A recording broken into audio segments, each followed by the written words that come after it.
दोस्तों वेलकम है आपका आज के इस हमारे एपिसोड में। और आज का एपिसोड काफ़ी ज़्यादा खास होने वाला है फाइनेंस अकाउंट्स असिस्टेंट एस्पिरेंट्स के लिए, जिसमें हम स्ट्रेटेजी डिस्कस करेंगे कि किस तरह से आपने क्या चीज़ें करनी है लास्ट 90 डेज। बेसिकली आपके पास टोटल 3 महीने हैं।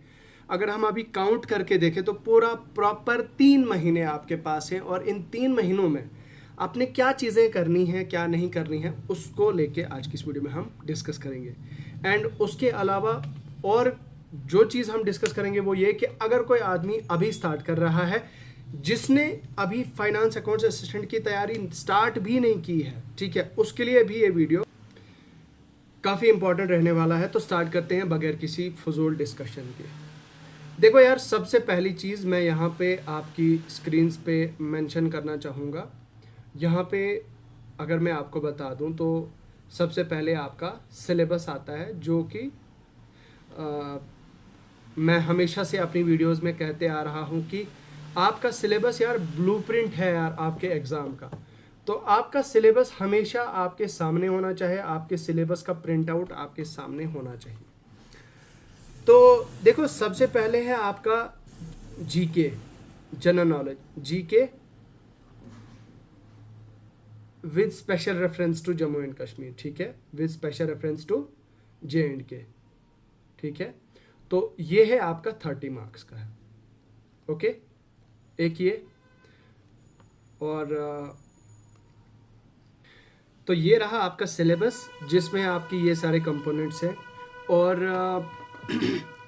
देखो यार, स्टार्टिंग में अगर मैं सबसे पहले आपको बता दूं, आपकी सिलेबस के जो रेड फ्लैग्स है ना यार, रेड फ्लैग्स क्या है आपके सिलेबस के। एक तो ये आपका जीके है, ठीक है, एक तो ये आपका जीके है, उसके अलावा है आपका कंप्यूटर। बेसिकली ये जो 40 मार्क्स है ना आपके यार, ये आपके पेपर के मतलब इस सिलेबस के रेड फ्लैग्स हैं। अब रेड फ्लैग्स, मेरे रेड फ्लैग्स कहने से मुराद क्या है? रेड फ्लैग्स कहने का मतलब ये है कि भाई you never know and you don't know कि what they are going to ask from these two sections. भाई कंप्यूटर में आप जो मर्जी सो पढ़ के जाओ, कंप्यूटर में आप जितना मर्जी पढ़ के जाओ, आखिरकार उनको जो पूछना होगा, जिस लेवल का अगर वो डिफिकल्ट उन्हें बनाना होगा, अगर उन्हें उस लेवल के क्वेश्चंस ड्राफ्ट करने होंगे, nobody is going to solve all those questions, ठीक है। I being a computer engineer, आपने देखा कि पीछे जो एग्जाम्स हुए थे, हमारा जूनियर असिस्टेंट का हुआ था, फॉरेस्ट इंस्पेक्टर का हुआ था, या उसके अलावा और भी कुछ JKSSB ने एग्जाम्स कंडक्ट किए थे। भाई उसमें जो कंप्यूटर का लेवल था, मतलब एक्सट्रीम, एक क्वेश्चन ने तो पूरा दिमाग ही हिला दिया था। उसमें प्रोग्रामिंग का कॉन्सेप्ट डाला हुआ था। बेसिकली 2-3 क्वेश्चंस को क्लब करके एक कॉन्सेप्ट बनाया हुआ था उन्होंने। एक मतलब भाई वो क्वेश्चन ही पता नहीं क्या था, वो मुझे समझ नहीं आया था क्या था। तो भाई ऐसे क्वेश्चंस अगर JKSSB डालती है तो these two are the red flags. GS का हम किसी हद तक कह सकते हैं कि भाई बच्चों का लेवल एक्सट्रीम, मतलब नेक्स्ट लेवल होती है बच्चों को तैयारी की। GS का बच्चों ने बहुत पढ़ा होता है, लेकिन भाई ये GS जितना अंबार पढ़ो उतना कम है। अगर आप इन 3 महीनों में GS को ही सिर्फ दोगे ना यार, उसके बावजूद भी आप, it is for sure, it is guarantee कि आप 30 में से 30 नहीं कर सकते हो स्कोर। भाई ये मेरी गारंटी है, ठीक है। तो गोया कि अगर आपके लेवल का, अगर आपके फेवर का पेपर आ गया, अगर आप जिस लेवल की आपने GS पढ़ के रखी है उस लेवल का अगर आपका मतलब GS में से क्वेश्चन आ गए, तो आपके बल्ले बल्ले, आपके जो है वो आपकी लंका पार हो गई, मतलब आपकी ब्लेसिंग्स है आपके लिए, ठीक है। लेकिन कहीं ना कहीं कंक्लूसिव वर्ड्स मेरे फिलहाल तो ये हैं कि इन दो सेक्शंस, ये 2 सेक्शंस आपके रेड फ्लैग्स हैं। ये 40 मार्क्स तो आपके रेड फ्लैग्स हैं। आप इनको फिलहाल आप होल्ड करके रख रहा हूं मैं, ठीक है। मैं बाकी वाले सेक्शंस को लेके पहले डिस्कस करता हूं। देखो यार, अकाउंटेंसी है आपकी। बहुत सारे लोग, मैं यूट्यूब पे आए दिन देख रहा हूं कि बहुत सारे यूट्यूबर्स यहाँ पे आ रहे हैं। कभी कोई रैंडम यूट्यूबर आ रहा है जिसके 500,000 सब्सक्राइबर्स हैं, कोई 600 सब्सक्राइबर्स वाला है, या भाई जिसके सब्सक्राइबर्स भी नहीं है वो भी अगर यूट्यूब पे मतलब कोई भी कंटेंट डाल रहा है, कोई भी वीडियो डाल रहा है, भाई उसको भी बच्चे जी जान लगा के आंख बंद करके जो है वो उसको ब्लाइंडली फॉलो करने लग जाते हैं। यार, एक चीज़ मैं आपको यहाँ पे एक और चीज़ कह देना चाहता हूँ कि हमारे यहाँ पता है प्रॉब्लम क्या है यार। हमारे यहाँ हमारा एक थॉट प्रोसेस है, हमारी एक मेंटेलिटी बन गई है कि भाई साहब यूट्यूब पे जो भी चीज़ हमने देखी, जो भी चीज़ हम वॉच करेंगे, वो सारी की सारी जेन्युइन होगी, ठीक है, जेन्युइन होगी, 100% सही होगी, ठीक है। ये एक हमारा एक मिसकंसेप्शन को हो या हमारी एक मिसअंडरस्टैंडिंग को हो, ये हमारे दिमाग में ऑटोमेटिकली पता नहीं कैसे है, हम जिसको भी देखने लग जाते हैं वो हमें ट्रू और वो हमें उस्ताद लगने लग जाता है, वो हमें सर लगने लग जाता है कि भाई नहीं ये तो इसकी बात लकीर की फकीर है। भाई वो अगर तरुण गोयल से ही एक कंपोनेंट जीएस का आज पढ़ रहा है ना, वो ये कह रहा है कि नहीं यही पढ़ो आप और कुछ आपको करने की जरूरत नहीं है, बस जीएस का आपने तरुण गोयल से पढ़ लिया, जीएस का कंपोनेंट, मान लो जीएस के कुछ टॉपिक्स हैं आपके, फॉर एग्जांपल जैसे कि मिसाल के तौर पर political and physical divisions of India है। भाई political and physical divisions of India पे अगर उस यूट्यूबर ने कह दिया कि हाँ भाई आपने इसमें से सिर्फ तरुण गोयल से ही पढ़ना है, उसके अलावा आपको कोई प्रैक्टिस नहीं करनी है, आपको कुछ और करने की जरूरत नहीं है, तो मेरे भाई आप क्या करोगे, मतलब ये एक इस तरह का हमारा मेंटालिटी बन गई कि हम उनको फॉलो करने लग जाते कि नहीं यार इसका कहना सही है यार, देखो व्यूज भी अच्छे हैं, देखो लाइक्स भी अच्छे हैं, मुझे लगता है कि भाई साहब ये तो भाई कमाल का टीचर हो सकता है, ये जबरदस्त टीचर है। बट ऐसा बिल्कुल भी नहीं होता मेरे भाई, reality is far behind than this, ठीक है। तो कहने का मतलब है कि सबसे बड़ी प्रॉब्लम हमारे पता या यहाँ पता क्या है यार, हम एस्पिरेंट्स क्या करते हैं कि हमें इतना ज्यादा बम्बार्ड किया गया है, इतनी ज्यादा ओवर इंफॉर्मेशन है, ओवर कंटेंट, मतलब इतना ज्यादा एक्स्ट्रा कंटेंट है कि भाई हम डिसाइड ही नहीं कर पाते कि किसको फॉलो करें और किसको देखें। एक स्ट्रेटेजी भाई दिन में, भाई एक बंदे ने डिसाइड कर लिया कि मैंने पढ़ना है, मैंने स्टार्ट करना है, भाई वो दिन में ही कम से कम कोई 4 वीडियो स्ट्रेटेजी के देखता है। भाई एक हफ्ते के बाद उसके होम पेज पे कोई स्ट्रेटेजी वाली वीडियो आ जाती है, भाई वो उस स्ट्रेटेजी पे क्लिक करने लग जाता है and he starts watching it, और उसके बाद वो कॉपी पे लिखने लग जाता है कि हाँ अब इस सर ने ओहो अच्छा यार मुझे तो भाई ये जबरदस्त टीचर लगा, इसने बड़ा अच्छे तरीके से एक्सप्लेन किया है। So this is the problem. इसकी वजह से कम से कम 60% एस्पिरेंट्स जो है वो घाटे और खसारे में जा रहे हैं, ठीक है। हर नए दिन कोई रैंडम यूट्यूबर आ रहा है, हर नए दिन कोई नई स्ट्रेटेजी आ रही है, हर नए दिन कोई नया टीचर आ रहा है, ट्यूटर आ रहा है, बस वो यहाँ पे ज्ञान दे रहा है, ज्ञान दे के चला जा रहा है, मतलब डिस्पाइट मतलब instead of knowing his reality कि भाई उसने क्या किया है, उसने क्या चीजें, कौन सा एग्जाम क्वालिफाई किया है, कितने एग्जाम्स क्वालिफाई किए हैं, या उसका अभी तक क्या परफॉर्मेंस है, वो सब जाने बिना हम आंख बंद करके उनको फॉलो करने लग जाते हैं। तो मेरे भाई आज से ही ये चीज छोड़ दो। अगर आप लिटरली चाहते हो कि आप कामयाब होना चाहते हो, अगर आप लिटरली मतलब सक्सेसफुल होना चाहते हो, तो आप जो है वो आज से ही ये सब बंद कर दो, ये डिस्ट्रैक्शंस बंद कर दो, नंबर 1। नंबर टू इज आपका जो अटेंशन स्पैन है, अटेंशन स्पैन, मुझे पता है अभी तक कम से कम 60% मतलब बच्चे जो है वो चले गए हैं, मतलब यहां तक वीडियो को छोड़ के चले गए। तो अगर अभी तक आप यहां तक पहुंचो तो मुबारक हो आपको, आप उन कम से कम 20% कैटेगरी, 20% एस्पिरेंट्स की कैटेगरी में हो जिनका अटेंशन स्पेन काफी ज्यादा अच्छा है। क्योंकि भाई अटेंशन स्पेन भी एक प्रॉब्लम बन चुकी है आज की हमारी जनरेशन में। भाई हमें 5 मिनट से ज़्यादा हमें रील्स का नशा इतना ज़्यादा बढ़ चुका है, हमें रील्स इतनी ज़्यादा दिमाग में घुस चुकी हैं कि भाई हमें इस चीज़ का मतलब ख्याल ही नहीं रहता कि बस 5 सेकंड कोई वीडियो देखी नहीं हमने, हम सीधा नेक्स्ट वीडियो पे, और हमें पता नहीं हम वो डोपामीन हिट पता नहीं कितनी बार दिन में ढूंढ रहे होते हैं कि नहीं अब मैं कुछ और एक्साइटिंग करूंगा, अब मैं कुछ और एक्साइटिंग देखूंगा जिससे मेरे डोपामीन मेरा रिलीज होगा और जिससे मुझे डोपामीन हिट मिलेगा। तो कॉन्ग्रेट्स टू यू, अगर आप ने अभी तक यहीं पे इसी वीडियो में टिके हुए हैं तो आप कम से कम एटलीस्ट उन कैंडिडेट्स की कैटेगरी में नहीं आते हो। नाउ द पॉइंट इज कि ठीक है, अब बात क्या है, अब बात यह है कि जो इंफॉर्मेशन ओवरलोड है, जो स्ट्रेटजी ओवरलोड है, जो कंटेंट ओवरलोड है, हमने इस चीज से पहली चीज स्टेप नंबर 1 क्या है कि कंटेंट ओवरलोड से जो है वो ये चीज कोई भी नहीं बताएगा, लिटरली आई स्वेयर ये चीज कोई नहीं बताएगा, ठीक है। कंटेंट ओवरलोड, भाई कंटेंट ओवरलोड से बचाओ खुद को, जितना ज़्यादा हो सकता है उतना ज़्यादा बचाओ। इसके लिए मेरे पास एक और तरीका ये है कि आप अपने YouTube की हिस्ट्री में जाओ, अपनी YouTube की जो वॉच हिस्ट्री है उसको डिलीट कर दो, क्लियर कर दो, उसके बाद उसको पॉज करो, वहाँ पे आपको ऊपर 3 डॉट्स पे क्लिक करने के बाद आपको दिखाई देगा वहाँ पे आपने उसको क्लियर कर दिया और पॉज कर दिया, और आपके स्क्रीन की मतलब यूट्यूब के होम पेज पे आपको कोई भी वीडियो ना दिखेगी, ना आप यूट्यूब पे शॉर्ट्स जो है वो स्क्रॉल कर पाओगे ना, मतलब उस चीज़ से आप बचोगे, वो चीज़ आपका टाइम बचाएगी। और अगर कोई अननेसेसरी यूट्यूब है चैनल है जो कोई गेमिंग का है, कोई म्यूज़िक का है, कोई मूवी का है, कोई ड्रामा का है, सीरियल्स का है, भाई उनको भी अनसब्सक्राइब करके रख दो, उनको भी हटा के रख दो, वहाँ से अनसब्सक्राइब कर दो फिलहाल के लिए। स्टेप नंबर 1 तो ये हो गया। स्टेप 2, ठीक है, स्टेप 2 हमेशा से ये मेरा एक, हालांकि ये मेरा एक पहला स्टेप होता है हर एक वीडियो में, जो भी मैं वीडियो बनाता हूँ ये मेरा एक पहला स्टेप होता है, लेकिन आज इसको मैंने स्टेप 2 पे रखा है। वो क्या है कि अभी तक का सेल्फ एनालिसिस, ठीक है, सेल्फ एनालिसिस। सेल्फ एनालिसिस से क्या मुराद है, यहाँ पे ये जो कंटेंट, ये जो सिलेबस मैंने आपको बताया, इसमें से भाई 120 मार्क्स में आप जेन्युइनली ऑनेस्टली अपने आप से पूछो कि भाई साहब where am I lying right now. मेरे पास जो ये कंटेंट है, जो ये सेक्शंस हैं, इसमें से सिलेबस का पार्ट में से मेरे खाते में क्या क्या चीज़ें हैं।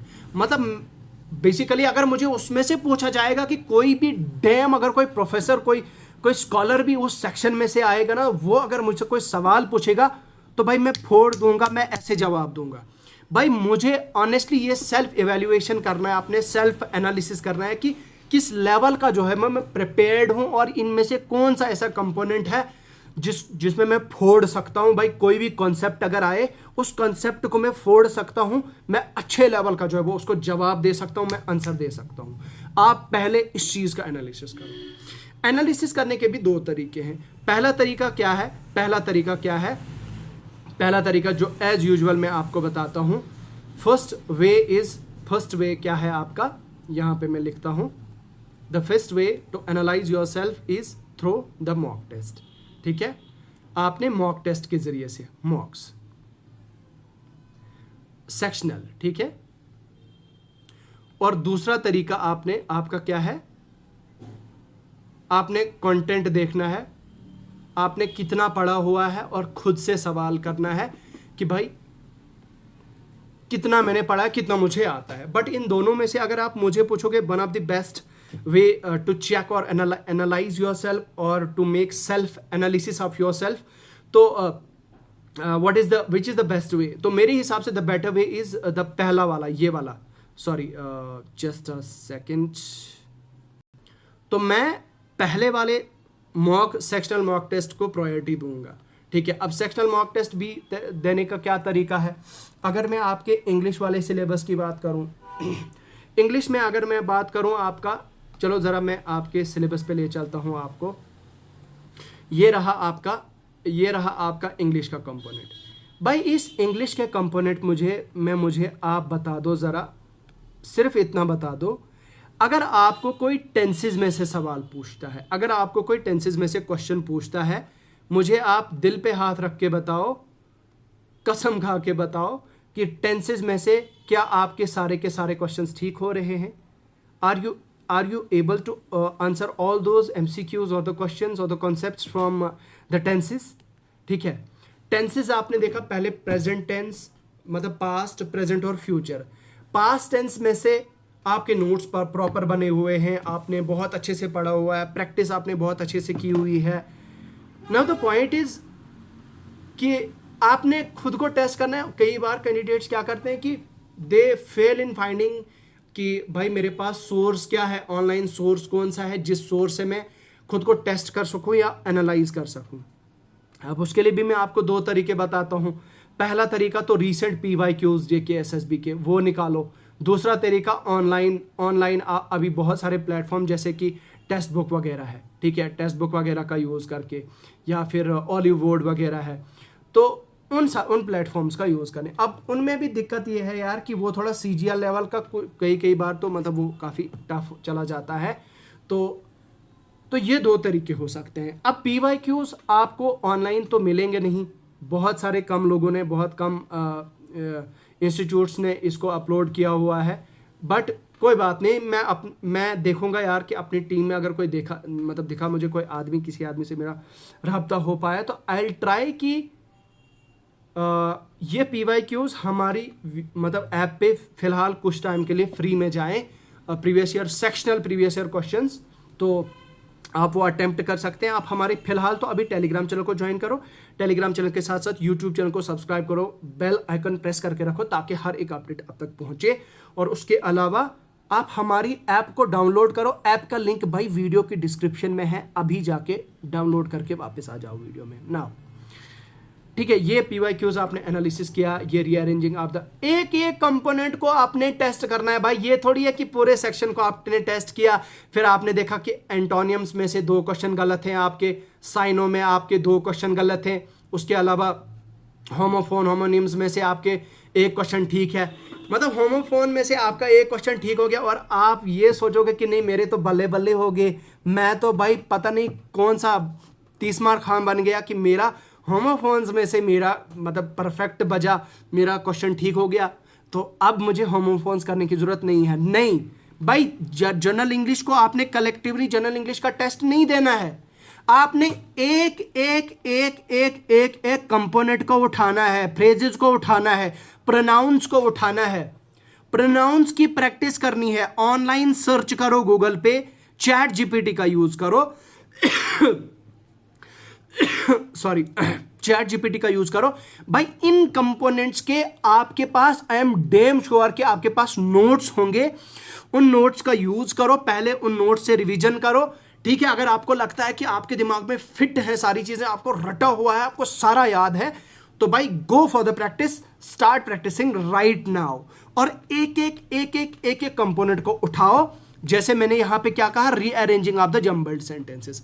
कई बार क्या होता है कि हमें लगता है कि नहीं यार ये कंपोनेंट से मेरा क्वेश्चन आज तक कभी गलत नहीं हुआ, अब उस कंपोनेंट में हमारी प्रैक्टिस होती नहीं है, लेकिन फिर क्वेश्चन इस लेवल का JKSSB डालती है, घुमावदार क्वेश्चन डालती है भाई, हमारे दिमाग के पुर्जे पुर्जे हिल जाते हैं, लेकिन हम उस क्वेश्चन को सॉल्व नहीं कर पाते और एग्जाम हॉल में हमारा जो टाइम है वो अलग ही वेस्ट हो रहा होता है उस एक क्वेश्चन की वजह से। क्यों? क्योंकि हमें ऐसा लगता है कि भाई इस कंपोनेंट में मैं मास्टर्ड था, इस पे मैंने मास्टरी गेन की थी, ये तो मुझे रट के याद था, लेकिन because of the lack of the practice एक तो नुकसान हमें ये हो जाता है कि वो क्वेश्चन हमें वहां पे इतना घुमावदार लगता है, एक तो हम उस क्वेश्चन पे मतलब उस टाइम पे हमारा ईगो बीच में आ जाता है और उस ईगो की ऐसी की तैसी होने की वजह से, ईगो हर्ट होने की वजह से हम उस क्वेश्चन पे इतना ज्यादा टाइम वेस्ट कर देते हैं भाई, बाकी कंपोनेंट फिर सफर करने लग जाते हैं। तो गोया कि एक एक कंपोनेंट को आपने उठाना है, हर एक कंपोनेंट का आपने सेल्फ इवैल्यूएशन करना है। तो मेरे भाई जिस कंपोनेंट में आपको लगता है कि इस कंपोनेंट में मान लो प्रेपोजिशंस में अगर मुझे लगता है, या एक्टिव वॉइस पैसिव वॉइस में मुझे अगर लगता है कि नहीं there is something wrong in this concept, कि भाई नहीं इस कॉन्सेप्ट में कुछ गड़बड़ है, मुझे इस कॉन्सेप्ट को प्रैक्टिस करनी है, मैंने कम से कम कोई 20 क्वेश्चन, कम से कम कोई 40 क्वेश्चन अलग अलग मॉडरेट लेवल के, डिफिकल्ट लेवल के क्वेश्चन प्रैक्टिस किए और उसके बाद मैंने देखा, मैंने एनालाइज किया, मान लो मैंने 30 MCQ प्रैक्टिस किए एक्टिव वॉइस पैसिव वॉइस से, और 30 में से अगर सिर्फ 15 मेरे ठीक हुए और 15 गलत हुए, या गलत नहीं तो अगर अनअटेम्प्टेड भी हुए, तो अनअटेम्प्ट आपने मतलब जब आप मॉक टेस्ट दे रहे होते हो उसमें एक कैटेगरी तो होती है कि आपने परफेक्ट ठीक किए, दूसरी कैटेगरी होती है जो आपने गलत किए, तीसरी कैटेगरी होती है आपने जो अनअटेम्प्टेड है। तो उन अनअटेम्प्टेड में भी मॉक टेस्ट वाले इनको मैं डाल देता हूं इस मतलब इस क्रॉस वाली कैटेगरी, मतलब वो आपको नहीं आए इसलिए आपने उनको छोड़ दिया। तो अब क्या करना है मेरे भाई, अब सुधार करना है। Now this is the time you have to start improving on the specific topic. Same applies for the other topics also, same applies for the other sections also. Statistics पे जाते हैं। स्टैटिस्टिक्स में मेरे को पता है प्राइमरी एंड सेकेंडरी डाटा में मैंने क्या क्या चीजें नोट करी हुई है, क्या क्या चीजें मैंने पढ़ी हुई है। क्या मेरा सोर्स इतना लो क्लास का तो नहीं है कि मैं अगर एक छोटा सा MCQ मुझे आएगा I won't be able to solve. तो दैट मीन्स भाई मुझे अपने सोर्स को चेंज करने की जरूरत है। अब यहां पे हमारे फिर दिमाग में थॉट्स ये आने लग जाते हैं, हमें ऐसा लगता है कि नहीं ओहो फला सर ने तो हमें ये बताया था कि अरे नहीं आपको सेक्शन या आपको सोर्स चेंज करने की जरूरत थोड़ी होती है। भाई अगर आपका लो लेवल का अगर एक ऐसा सोर्स है जिससे आपने पढ़ा हुआ है, मान लो कोई यूट्यूबर है मान लो स्टेट लेवल का, मान लो या मतलब सेंट्रल लेवल का आप यूट्यूबर है जिससे आपने primary and secondary data statistics का पढ़ा हुआ है, भाई अगर उस यूट्यूबर की वीडियो से, उसके कंटेंट से आपने नोट्स बनाए हुए, एक एक चीज आपने नोट करी हुई है, अगर उसमें से you are not even able to solve in a single MCQ, then it is useless मेरे भाई. It is the need of the hour then to change that source right away. ठीक है, मेरी बात समझ में आ रही है? तो अभी तक अगर आप टिके हैं तो मुबारक हो आपको, बहुत बहुत मुबारक हो आपको. इस वीडियो को लाइक करो, हिट करो, और यार नीचे यार कमेंट सेक्शन में जाके वहां पे हाइप का ऑप्शन होता है, इसको हाइप करो, अपने दोस्तों के साथ शेयर करो. ठीक है, तो likewise goes for the other sections also. ठीक है, ये चीजें करने की जरूरत है. कई बार हमें ऐसा लगता है कि नहीं यार, ये स्टैटिस्टिक्स तो मैंने पढ़ लिया है, इकोनॉमिक्स का तो मैं बाप हूं, इकोनॉमिक्स में तो मैं पता नहीं क्या कर सकता हूं.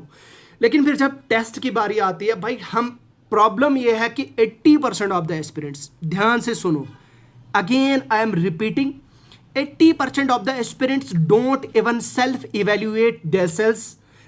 They don't even check themselves. They don't even check their performances. They don't even check themselves. मतलब वो खुद को चेक नहीं करते, वो खुद को टेस्ट नहीं करते. तो भाई मान लो फॉर एग्जांपल डिमांड एनालिसिस है, डिमांड एनालिसिस टॉपिक है. ठीक है भाई, डिमांड एनालिसिस टॉपिक है, टॉपिक मैंने पढ़ लिया है, मैंने रिवाइज भी कर लिया. तो 80% कैंडिडेट्स जो फेल हो जाते हैं भाई, पता वो क्या करते हैं, क्या करते हैं वो क्या करते हैं कि वो डिमांड एनालिसिस वो देखेंगे कि हाँ ये तो मैंने रिवाइज कर लिया है, ये तो मुझे रट्टा याद है. वो या तो किसी अपने ब्रदर को पकड़ेंगे, वो या तो अपनी किसी बहन को पकड़ेंगे और वो बोलेंगे हाँ आप मुझे डिमांड एनालिसिस का सुन लो ज़रा, डिमांड एनालिसिस मुझे कितना याद है, पकड़ो मेरे नोट्स, पकड़ो मेरी कॉपी, हाँ इसमें ये है. रट्टे तोते की तरह सुना दिया आपने अपने भाई या अपनी बहन को, और रट्टू तोता की तरह आपको लगता है कि ये तो मुझे तैयार है, बस अब मुझे कुछ और करने की ज़रूरत नहीं है, चलो आगे. तो भाई यहीं पे यही सबसे बड़ा ब्लंडर है. क्या आपने खुद को चेक किया? नो. क्या आपने खुद का सेल्फ इवेल्युएशन किया? नो. अगर नो है तो भाई मुझे बताओ आप कामयाब कहां से होंगे? कौन आपको सक्सेस दिलाएगा? कौन आपको कामयाब करेगा? मुझे ये चीज बताओ, मुझे ये चीज समझाओ.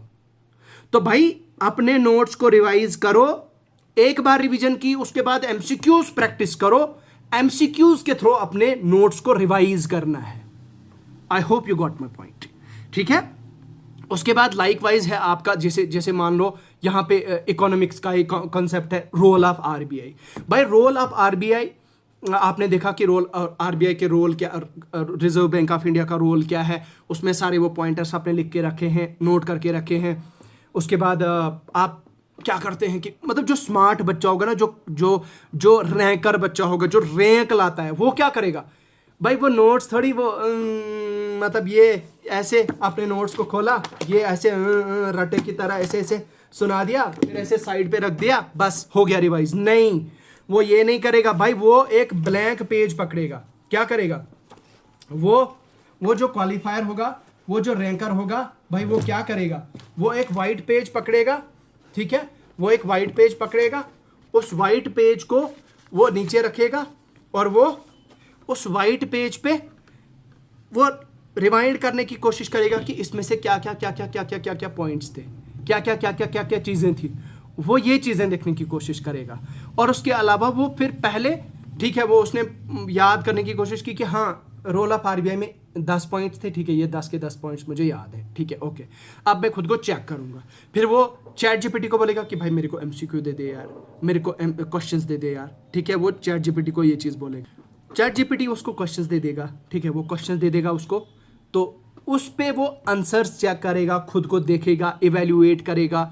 उसके बाद जब उसको लगेगा कि रोल ऑफ आरबीआई में से मज़ा आ गया, रोल ऑफ आरबीआई से मेरे सारे के सारे एमसीक्यू जो है वो ठीक हो गए, फिर वो बंदा जो है वो आगे प्रोसीड करेगा, वो आगे बढ़ेगा.